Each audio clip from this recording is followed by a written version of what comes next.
नमस्कार बंधू भगिनींनो, आपल्या सगळ्यांचं सहर्ष स्वागत आहे स्वास्तिकम या माझ्या चॅनलवर। आज मी आपल्यासाठी देवी भागवतातील पुढील पुराण घेऊन आलेले आहे आणि आई भगवतीच्या चरणी एकच प्रार्थना आहे, आई जगदेश्वरी, तू सगळ्या जगाची आई आहेस। काल आपल्यापैकी बऱ्याच लोकांनी मदर्स डे हा सेलिब्रेट केला आणि एक दिवस आपल्या आईबरोबर क्षण घालवला। पण आपण हाच क्षण रोज आपल्या आईबरोबर जर घालवला तर ती जन्मदात्री आई जिने आपल्यासाठी इतकं काही केलेलं आहे, तर नक्कीच तिच्या सुद्धा आशीर्वादाने आपण यशस्वी व्हाल। जी कुठली व्यक्ती दररोज आपल्या आईवडिलांचं चरणवंदन करते ती पूर्ण उभ्या आयुष्यामध्ये तिला यश प्राप्त होतं। तिच्या आयुष्यामध्ये काहीही अडचण आली तर त्या दूर होतात, हे असीम सत्य आहे। तर आपल्यापैकी जे भक्त असं करत नसतील तर ते नक्कीच हे करा। आपल्या आई वडिलांचे रोज चरणवंदना करूनच आपण आपल्या कुठल्याही कामासाठी जा, आपल्याला यश नक्कीच प्राप्त होईल। चला तर मग आपल्या कथाकडे पण वळूया। ओम नमः चंडिकाय, ओम नमः चंडिकाय। ताम्र आणि चिक्षुराचा वध। दैत्यांचा वध, दुर्मुखाच्या मृत्यूची वार्ता ऐकून दैत्यराज दानवांना म्हणाला, अरे हे काय झाले? एका अबलेकडून माझ्या दोघा वीरांचा मृत्यू व्हावा? त्याचा सेनापती महारथी चिक्षुर म्हणाला, स्त्रीचा पराभव करण्यास असे काय मोठे लागते? मी आत्ताच निघतो, असे म्हणून तो आपल्या रथात जाऊनही बसला आणि सेनाबरोबर घेऊन तो युद्धभूमीकडे गेला। त्याच्या पाठीराखा ताम्रही त्याच्याबरोबर गेला। त्यांच्या सैन्याच्या जल्लोषाने दिशा आणि आकाश भरून राहिले। शिवेने जेव्हा त्यांना पाहिले तेव्हा तिने शंख घंटा याचा नाद केला आणि प्रत्यांचा ओढून तिचाही आवाज काढला। त्या संमिश्र आवाजाने सर्व दैत्य घाबरून गेले आणि सैरावैरा पळू लागले। त्यांना पळताना पाहून चिक्षुर रागवला आणि म्हणाला, अरे तुम्ही असे काय भीता?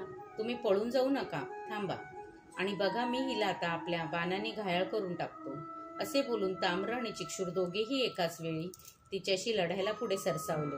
तेव्हा महामायाई क्रोधाने घोर बाणवर्षाव करू लागली। त्यामुळे सर्व दानवांचे बाण आणि कवच छिन्न भिन्न होऊन गेले। तिच्या बाणांनी घायाळ झालेले दैत्यही मग चिडून गेले आणि अतिशय वेगाने त्यांनी देवीवर बाण सोडायला सुरुवात केली। अशा प्रकारे घनघोर युद्ध सुरू झाले। तेव्हा ताम्राने एक लोखंडाचे मुसळ घेऊन देवीच्या सिंहावर फेकले आणि तो भयंकर गर्जना करू लागला। तेव्हा देवीने अतिशय क्रुद्ध झाली आणि तिने आपल्या खड्गाने त्यांचा शिरछेद केला। शिर कापले गेल्यावरही त्याचे धड काही वेळ मुसळाने प्रहार करीतच राहिले आणि नंतर थोड्या वेळाने ते जमिनीवर पडले। ताम्राला असे पडलेले पाहता चिक्षुर आपले खडग सरसावून देवीवर धावून आला। त्याला येताना पाहून देवीने भराभर 5 बाण त्याच्यावर सोडले। त्यातले एकाने त्याचे खडग आणि दुसऱ्याने त्याच्या हातात काटला गेला। उरलेल्या 3 बाणांनी त्याचे मस्तक धडावेगळे होऊन जमिनीवर पडले। अशा प्रकारे अजिंक्य असे दोघे वीर देवीने सहज लोळविले। तेव्हा दैत्यसैन्य भयभीत होऊन पळून गेले। आकाशातील देवांनाही अतिशय आनंद झाला। त्यांनी देवीवर पुष्पवृष्टी केली आणि जय जयकार करू लागले। ऋषी, गंधर्व, वेताळ, सिद्ध, चारण, देव सर्वजण म्हणू लागले, हे देवी अंबे, तुझा जय जयकार असो। चिक्षुर आणि ताम्राच्या मृत्यूची वार्ता ऐकून महिषासूर अतिशय चकित झाला आणि त्याने अन्य बलवान दैत्यांना रणभूमीकडे पाठविले। त्यांना असिलोमा आणि विडालक्ष हे दोघे प्रमुख होते। ते शस्त्रांनी सुसज्ज अशी सेना बरोबर घेऊन रणांगणावर गेले। त्यांनी देवीचे रूप पाहिले आणि त्यांचे धैर्य खचून गेले।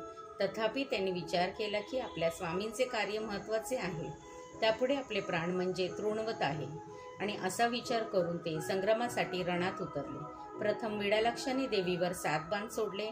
असिलोमा एकीकडे उभा राहून पाहू लागला। अंबिकेने विडालक्षाचे 7ही बाण आपल्या बाणांनी तोडून टाकले आणि 3 तीक्ष्ण बाण त्याच्यावर सोडले। त्या बाणांनी आपले कार्य चोखपणे बजावले आणि त्या दैत्याला जमिनीवर लोळविले। ते पाहून असिलोमा युद्धाला तयार झाला। आपल्या उजवा हात उचलून त्याने देवीला म्हणाला, हे देवी दुरात्मा, दानवांचा मरणकाळ जवळ आला आहे हे मी पक्के जाणून आहे, पण पराधीन असल्यामुळे मी युद्धात उतरलो आहे, कारण महिषासूर प्रिय अप्रिय काहीच जाणत नाही। त्यानंतर त्याने बाणांमागून बाण भगवतीवर सोडले, पण देवीने ते मार्गातच कापून टाकले। नंतर तिने असिलोमा बाणांनी जखमी केले। लोखंडाची एक जड गदा घेऊन असिलोमाने ती सिंहावर मारली, पण तिकडे लक्ष न देऊन सिंहाने त्याला पकडले व आपल्या तीक्ष्ण नखांनी त्या दैत्याचे हृदय विदीर्ण केले. तरीही गदा घेतलेला तो दैत्य सिंहावर चालून गेला. त्याने गदेचे वार देवीवरही केले, पण देवीने तो वार चुकविला आणि तिने त्याचा शिरच्छेद केला. त्यामुळे त्याच्या सैन्यात हाहाकार माजला. सिंहाने बरीचशी सेना नष्टभ्रष्ट केली. तेव्हा तेथून वाचलेले दानव पळून गेले आणि त्यांनी रणांगणातील हकीकत महिषासुराला सांगितली. ती ऐकून महिषासूर व्याकुळ झाला, दुःखाने पिडला आणि त्रासून गेला. श्रीदेवी पर्णमस्तु. शुभं भवतु, शुभं भवतु, शुभं भवतु.